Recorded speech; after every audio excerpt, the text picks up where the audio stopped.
We're gonna be like the funny group. Funny looking. Cool. Yeah.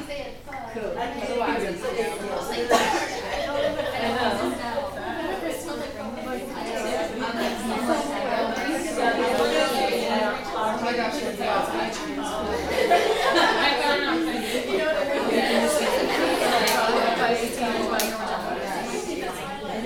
get real time.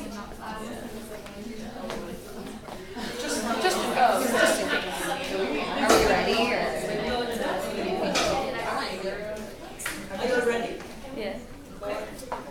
Okay, guys. So we did the Bangladesh culture, and I'm Bethany. Amy. Kitty Joe. Okay.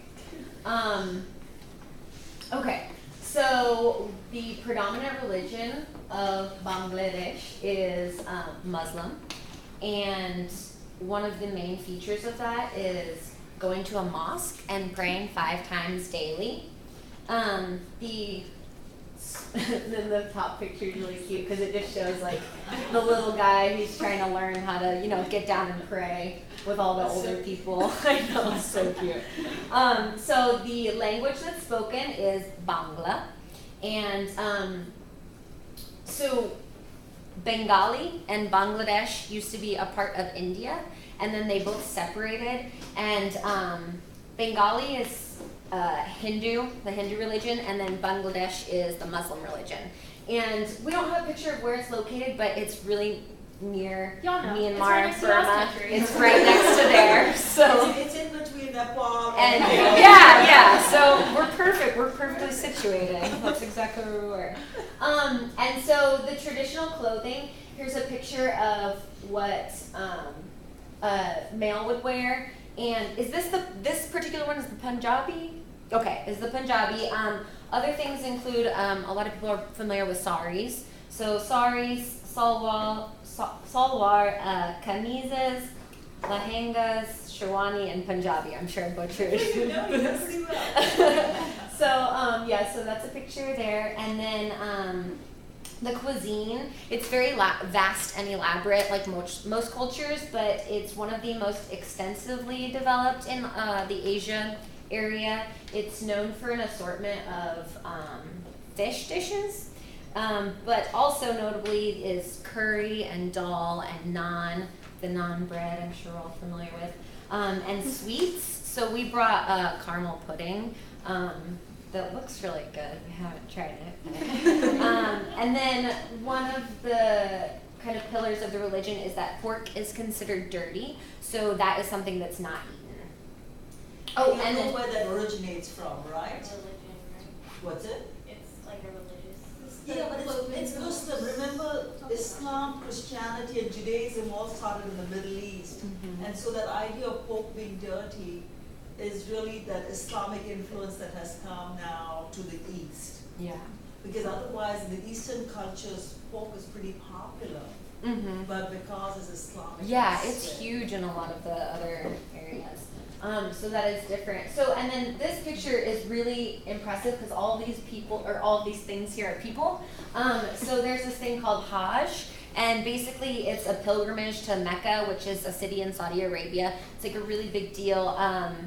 It's mandatory to go like once in your life. You can go more than that, but it's also another really important feature of Muslim. And then, so one of the largest gatherings in the world.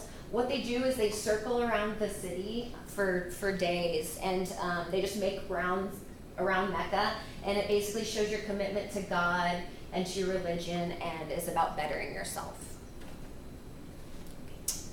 I'm going to talk about 4 different traditions of their culture. The first one is the Bengali New Year, and it's celebrated a lot like our New Year. There's celebrations, there's dancing, you hang out with relatives. But their calendar goes by the solar calendar, and so it actually starts based off our calendar on April 14th. So that's like the start of their new year. And so these are 2 pictures of celebrations from Bangladesh of them in the streets just celebrating the new year, and it's when the sun goes from Pisces to Aries. The next one is Ramadan, which is 30 days of fasting, and they fast from sunrise to sunset. So once the sun sets, they're able to eat. Here's a picture of some of the foods that they would eat, and it leads up to Eid al-Fitr, which is like a huge 3-day celebration that I'm going to talk about next. But And before you continue, so Eid, are you going to explain what Eid is? both of them, yeah. Yeah? Okay. Yeah. So the next slide. This is Eid al-Fitr, and it's where they like show that they're joyous for their strengths and their health and opportunities from Allah. And they no longer have to fast, and it's at the end, and they'll all go to a mosque and say a prayer and have a worship. And it also said that if there wasn't like a mosque close by or available, they'll do it outdoors.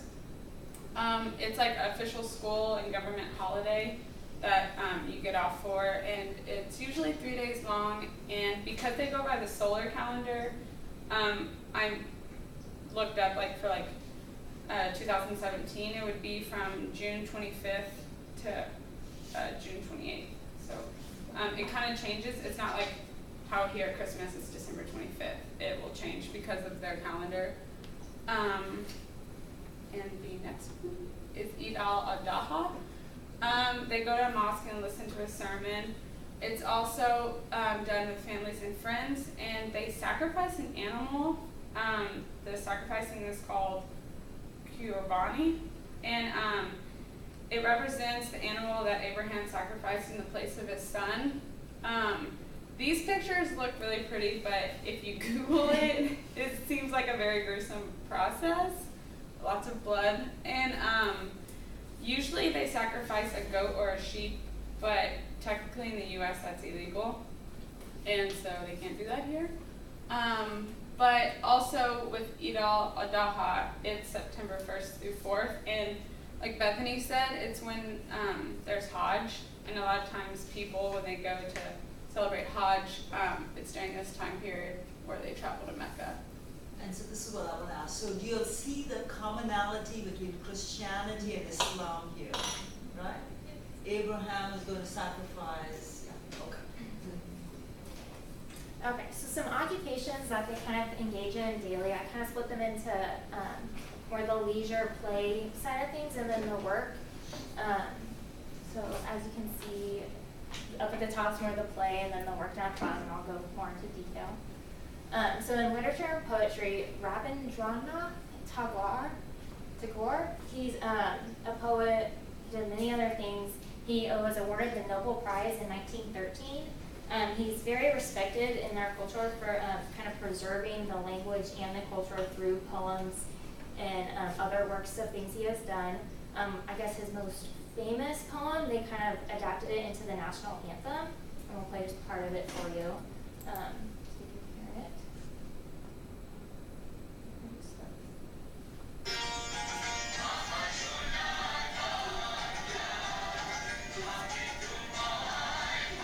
It's in Bengal at the top and then English at the bottom. Yeah. So like if they won the Olympics, this is what we're playing. Oh, that's cool. He's actually Indian. Yeah. So enough of that. So most of the citizens in Bangladesh, they can, regardless of their education or their literacy, they can still recite a poem or two and add kind of like a narration and storytelling to that aspect. The graphic arts, so they're really big into the pottery. They do a lot of like the water jugs and like bowls of the clay. A lot of it is used for like labor, so transferring water and things like that. They do have some kind of decorative ones that you can see there at the bottom. They paint them and add images. Most of the potters are Hindu, so kind of that there's a small population of Hindu, but they sell them to the Muslim consumer, so it kind of unites the society through art. In the drawing aspect, Zainul Abidin, he kind of pioneered painting. Up at the top right, there's some sketches and paintings he did during the famine in 1943. The famine in Bangladesh is said to kill almost 4 million people. So these images really depict kind of the struggle they went through then. As far as painting, most of the painting they do is kind of like, I call it like street art kind of thing, because they paint, as you can see, like their rickshaws and like the sides of their trucks, and it's very colorful. It kind of is an expression for them to paint those. You'll see them everywhere.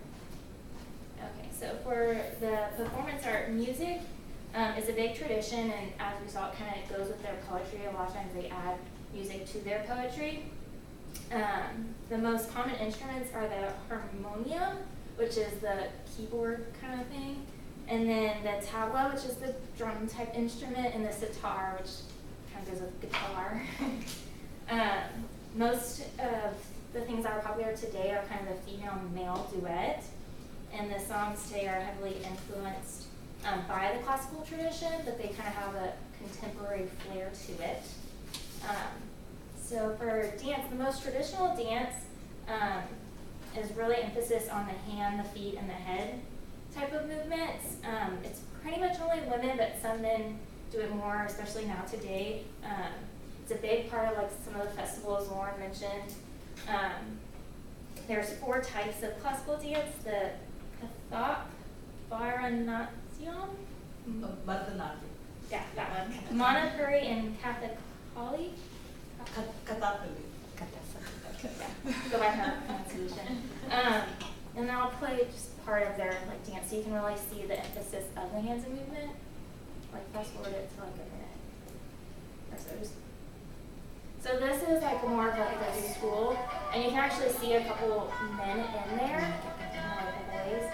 So they're kind of yeah. And so they do a lot with their hands and their feet, and they kind of decorate so they can enunciate and see it. And you know, we have classical dance as well as folk dance. This is a folk dance. Oh, is it? Yeah. It's the Bharatanatyam will be the more classical. Okay. Yeah.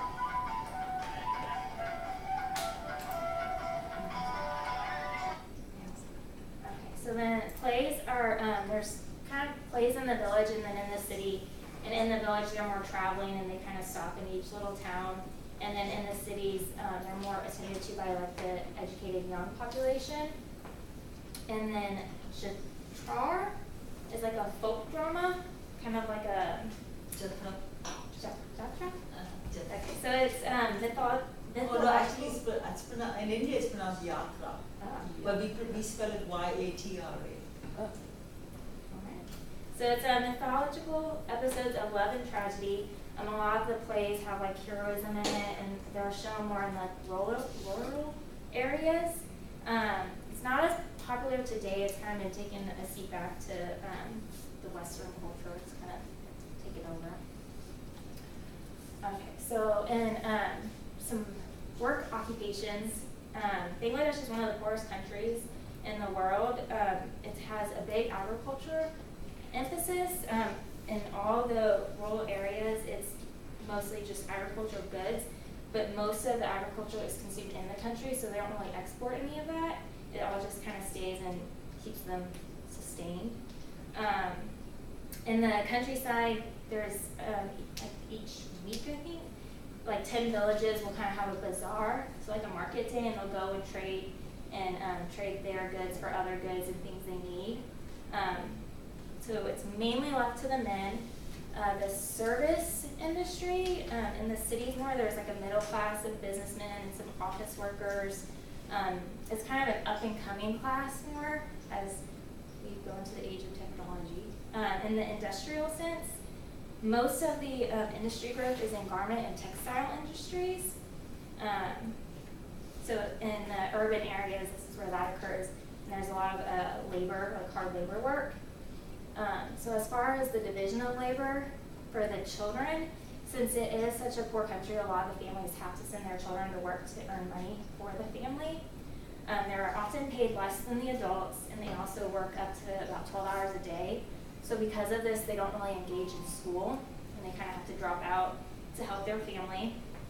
There is a labor law in Bangladesh that has the minimum legal age to be 14, but because of a lot of smaller businesses and home-based businesses, it's not really regulated, and it's hard to keep track of. So there's a lot of young children working, and they also, I got breath. working hard. They're like sweatshop. Yeah, type kind of like a things. special. Like you can see on the right hand side, it looks like a home base. There's a lot of them in a room. Not all of them have a desk to work at. It's mainly just the textile industry that they're being worked in. In the rural areas, there still is child labor. They're also doing the hazardous, low-paying jobs such as like brick chipping or construction or like waste picking. But it's very poor conditions, and it's what they do to get money for their family. So the division of labor for the gender, so the men are expected to be the head of their households and they work outside the home. They also go to the markets because it's an interaction with other people, and the women aren't really supposed to interact. So mostly the men do that. The women are in charge of household affairs, and they're not encouraged to go outside their neighborhood. They don't really have a voice for themselves. Mostly, education is less stressed, and their kind of authority is reserved for either their father or their husband or their brother. So it's kind of somebody telling them, you know, you can't really leave, you can't do this. They're kind of stuck to obeying, I guess you could say. Okay, and then I looked in regards to the healthcare, and this is a quote that I found. It just said, Muslim patients, because that's their religion, do not consider illness to be a punishment from God. They believe that dying is a part of living and an entrance to the next life. A transformation from one life to another, a part of a journey, and a contract and a part of their faith in God. So this just means that they really don't see illness as something bad, because they see that once you die, you go on to another world. And so basically, I mean, they see death as not a bad thing in turn. So yeah. So just some like general beliefs. So they have a religious custom at birth. So when a child is born, an elder says the Islamic prayer into the right ear of the child. And then life support. So again, they don't see illness as something negative. And so having somebody in a vegetative state, like just, you know, kind of there and not living, but then not dead, they don't see that as something positive. And so they don't really encourage somebody to be on life support. And then autopsies and assisted suicides are not recommended or encouraged in this culture. And then diet and food, Bethany kind of touched on the food. So when someone from this culture is in the hospital, they can't eat pork. And so what they say that they need to have Muslim halal meals, and lots of times you can't have that within the hospital. And so just vegetarian meals are accepted. But they also are sometimes request to have meals brought from like their home into the hospital. So if that's accepted within the hospital or setting that they are in, they can have that.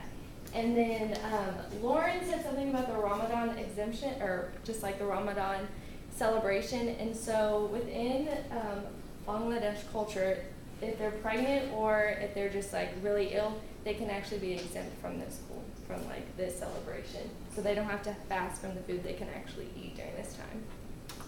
Okay, and then some prayer rooms.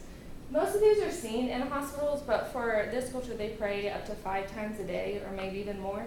And so just having a room that's quiet, clean, and carpeted, so some place for them to go and pray whenever they need to outside of their room. And so it should be like interreligious. And so basically it's not one religion in like this room. So it's diverse. So anyone from any of like our culture can go in there and pray when they need to. And it's just a comfortable space for them. And then the healthcare team, so with this culture, we just needed to be mindful of like their beliefs. And so, so what I found, it said we actually should limit eye contact and not touch and talk at the same time, which kind of goes against, you know, what we're used to, because we're used to actually, you know, you should, you know, remain eye contact with them. And like if you're doing an intervention with a patient, then you should like have a conversation with them. So that's kind of something that I thought was, you know, different from what we're used to. And so that's, I feel like, something that you would need to talk with the patient and see if that's something in their culture is accepted. Language barriers, we said that they do have a different language. And so if they can't understand what we're saying to them, we need to like explain it or maybe get an interpreter to help. Body coverings, some individuals are covered from head to toe, but they do have like their face, hands, and feet open. And so what I found is if they are in like a hospital gown, they should get a hospital gown that actually goes down to their wrist or goes all the way to the floor. And if that's not in the hospital, they said that they can bring one from home. And then opposite versus same-sex healthcare providers.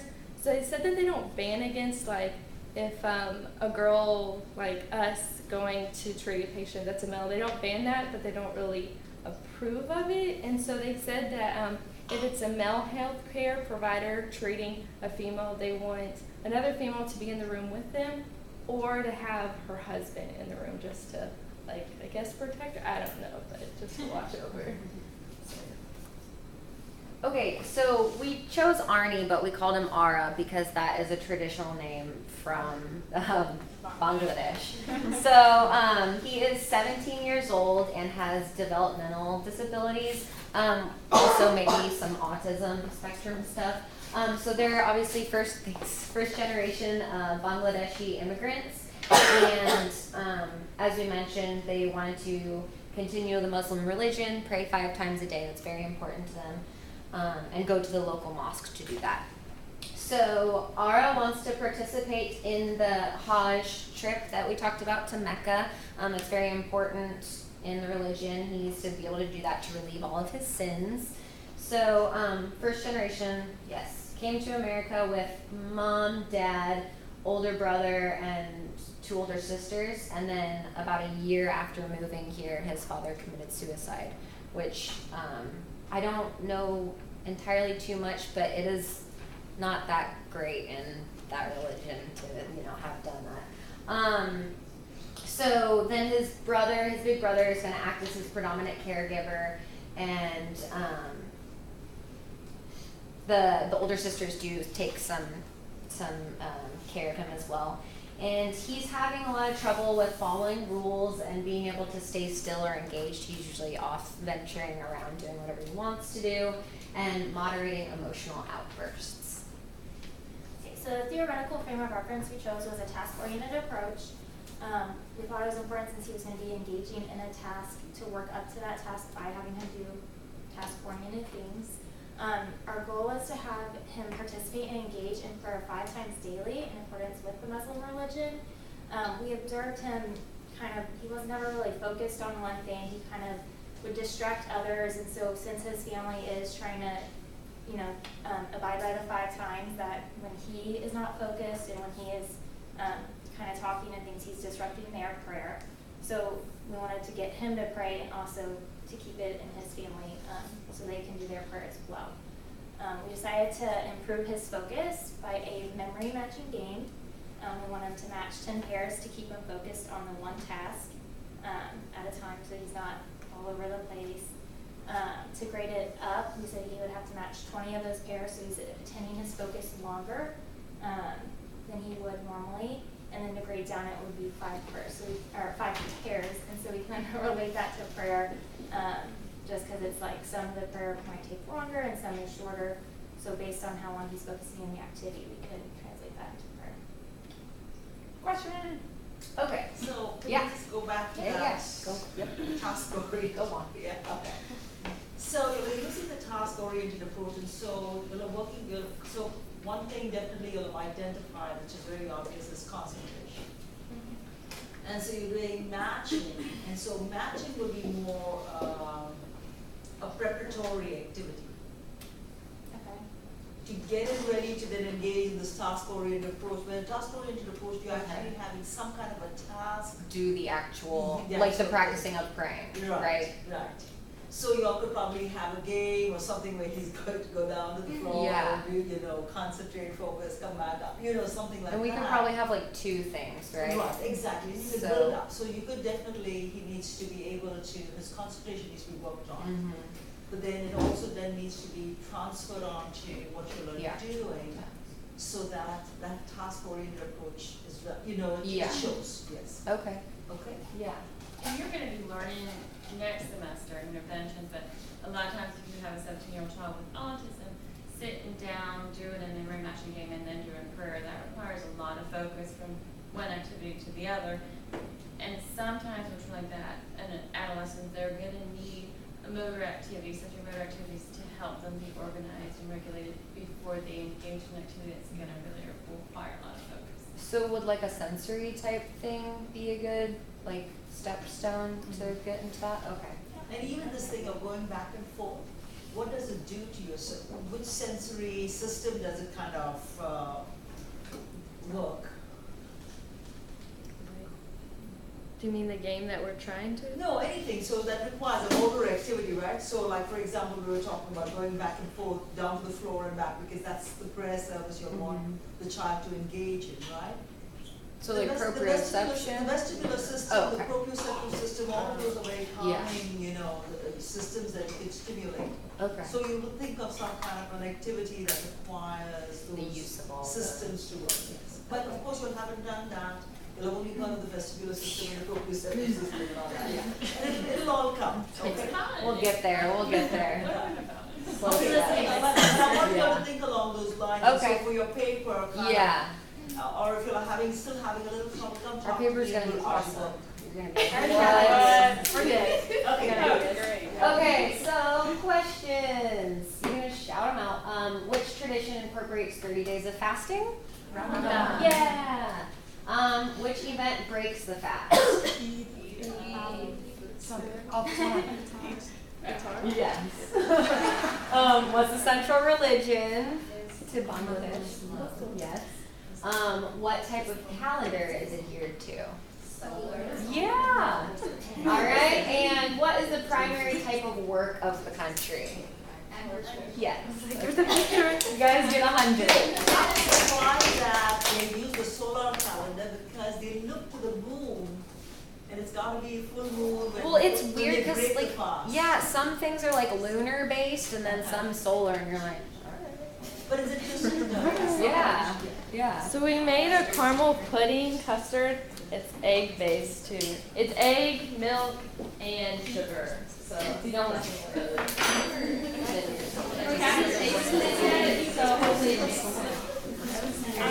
So you plan on doing the right. Me too. Yeah, and when you're reading it, I was like, ooh, that's